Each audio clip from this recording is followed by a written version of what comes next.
my name is Umu, and I'm here at Umu's Avenue in Moss Studios, music one-stop shop in Richmond, Virginia. I'm here with Cam. How are you doing? I'm good. What about you? I'm doing well. I'm doing better. We're taking a take two. And today we're just going to be touching base. I'm going to get to know you a bit more. Cool. You are technically like my official first guest at Umu's Avenue. Look, I'm excited. Okay. It's a fun opportunity. I'm glad that you're here. So, who are you? So, I am Cameron Lovings. I'm a guitarist, I'm a Yankees fan, history buff, and for the context of this podcast, I am the studio manager at Music One Stop Shop here in Richmond, Virginia. What do you do here? Yeah, good question. I do pretty much everything that people need me to do. So a lot of times I'm handling some of the nitty-gritty of the studio, whether it's cleaning up around the space or letting people in when we have sessions. But I also do some things more on the creative side, where sometimes it'll be like producing beats for people, or I'll be engineering podcast sessions, playing around and showing people how to use equipment. I'm like a jack of many trades around here. I love to hear it, and that you've helped me greatly with a lot of the things and projects that I've pursued here. What creative art do you make? So with music, I like to say this is probably my primary platform. I write my own music, I perform out with a band as well as solo, and then I make a kind of side bag producing beats for people. But for the most part, I just do what I can to have my voice be heard, whether that's sometimes I'm making rap beats and sometimes I'm making really soft like acoustic guitar ballads, but generally just conversations through the channel of music. Okay, nice. What is your favorite kind of beats to make? What draws to you? So right now I have been teetering on like an alternative rock sound, like from the late 90s. That's where a lot of my current stuff under my own name has been, but for the purposes of rap beats, I very much draw on classic inspirations like Timbaland and Dr. Dre and Scott Storch. Very much that classic style of simpler is better, and make what sounds good. Don't care about following presets or models. Just do what you think works. Okay, I like that. I like to hear the engineer aspect or the producing aspect, like your ears perspective, because it's always different, from everyone's ears is different, so that's why it's always great to have someone else here to work. So that was nice to hear.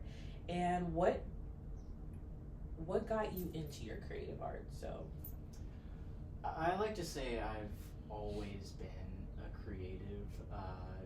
Even from when I was little, I used to color on pages, but I wasn't like the normal way kids would color. I'd always be coloring like super outside of the lines, and I would just be like scribbling over the whole paper, and I think that was my brain trying to process like, this is a blank canvas, I don't care about the lines, I want to fill them in every way possible.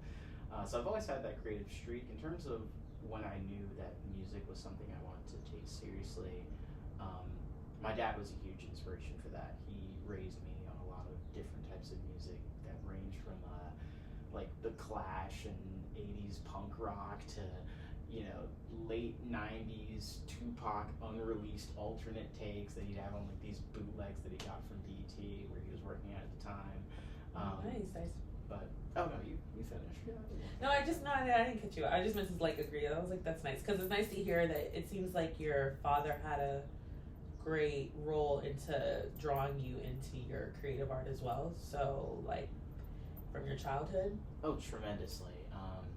My dad worked in the entertainment biz for a long time, whether it was in A&R, and sometimes it was in artist management, sometimes it was in tour management, so he's seen pretty much everything there is to see with music. So when from a young age I took to music, he tried to expose it to me as much as I could, and probably the first visceral memory I have in my life is going to see a Police concert with him in Charlottesville when I was like 7, and that's the first thing where I'm like, I remember what it felt like, I remember what it smelled like, I remember what I heard, I remember looking out and seeing the stage, and I couldn't really understand the feeling at the time, but I'd like to think subconsciously there was an aspect in me that was like, I want to be there, why am I not there, And so now as I've grown up, it's like, no, it's because I want to do this music thing. Yeah, and you are doing this music thing. I try. You are doing this music thing.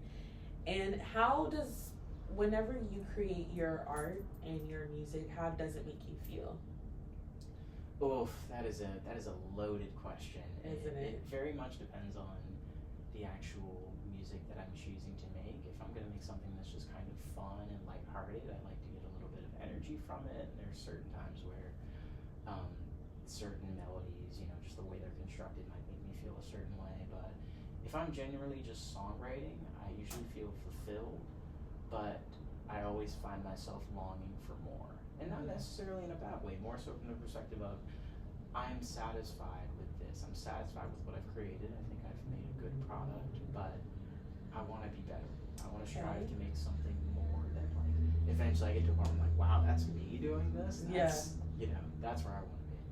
Yeah, and it's definitely a journey. The artistic journey is very long, and it's ongoing, and you're always learning new things. So I think that's always cool when you learn something new and you apply it to your journey. So you saying that you want to get there shows that you're just doing a lot of things to improve and get better always.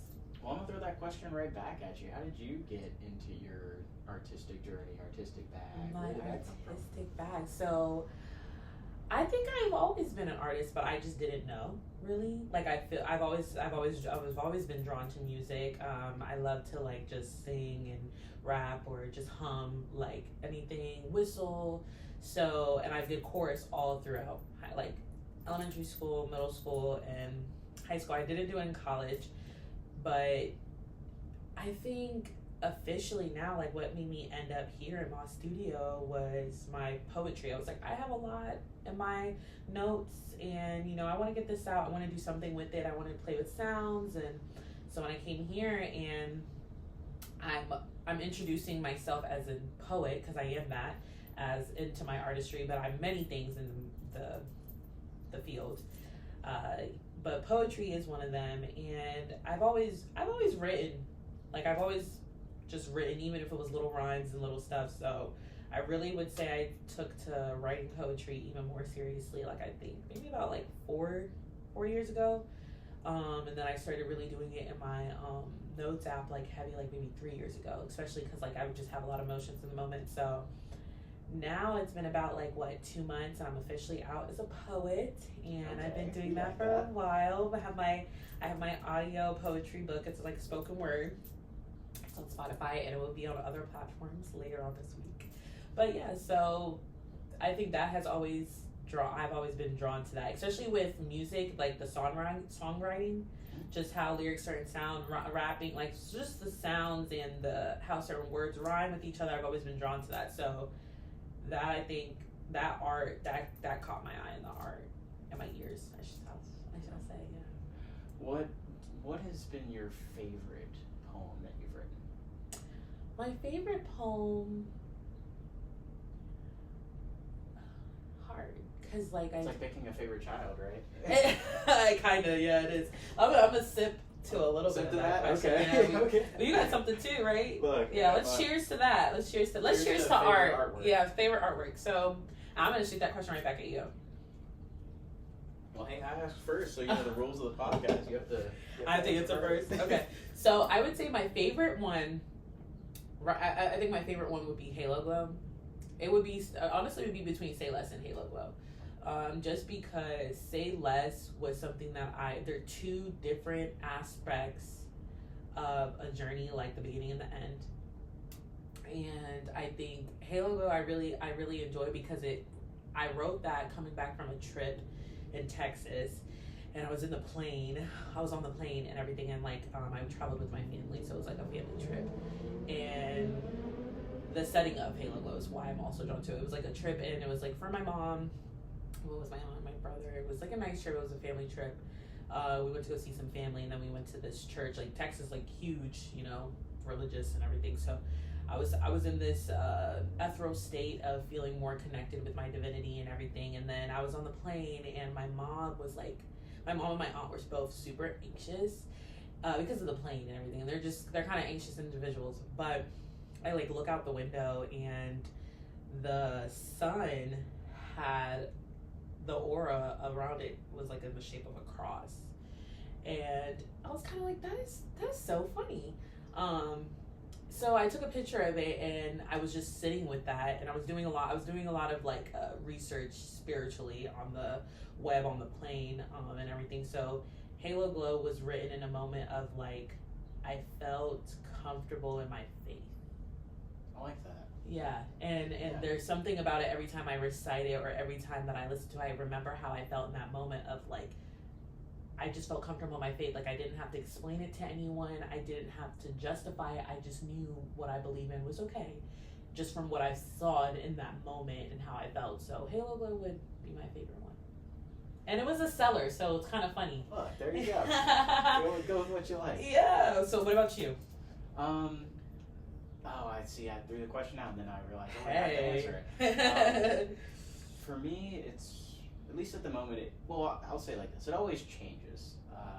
Some days I'll be in a mood where I'm more akin to this style. Some days I'll be more akin to this style. But for now, something I'm especially proud of, I'll say it like that, so I can maybe consider it a favorite that way, is my most recent single, which is called Someone I'm Not, which is, I like to say it's an exploration of the artist's journey in and of itself. Where as an artist, sometimes it's very easy to fall into feelings of doubt and feelings of uncertainty in terms of your craft itself. You know, it's like, am I good enough? Am I competing with what I'm seeing on Instagram and the people with 30 million streams on their stuff? You know, am I worthy enough of stacking up to it? But I wrote this song as a way to say, hey, even if things aren't ideal, even if things aren't great, be yourself, because you can't be someone you're not and genuinely create the art you want to make. So that's the overall theme of the song, purpose of the song. I like that. It's just me and the guitar, very much going back to the roots of how I used to record when I was in high school. So I'm really proud of it. Yeah, and we're definitely going to tag that in this below, and everything, so everyone can check that out. I like the fact that you capture that in a song, because that's a real topic, and that's something that we should talk about. What would be advice to people that you would give who are becoming out, or who have felt the way that you did?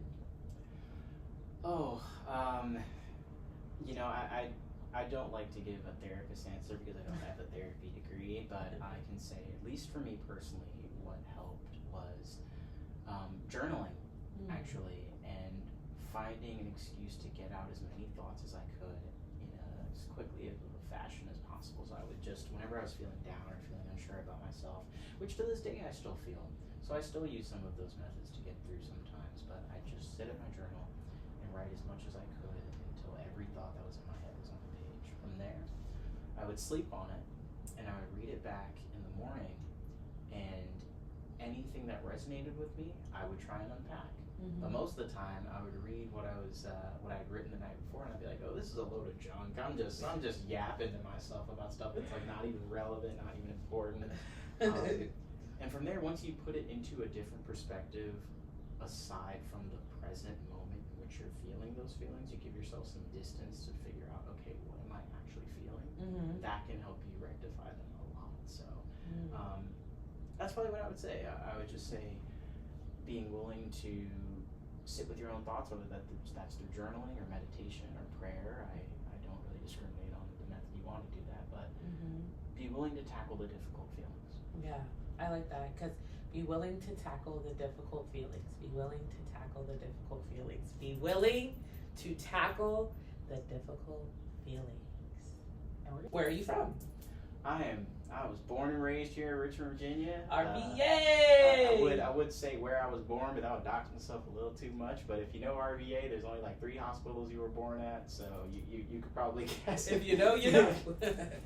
But shout out to you. So what would you say, how would you describe Richmond in one word? Eclectic. Yeah, that's the first word that popped in my head. Eclectic. Okay. Would you like me to elaborate? You shall. Okay.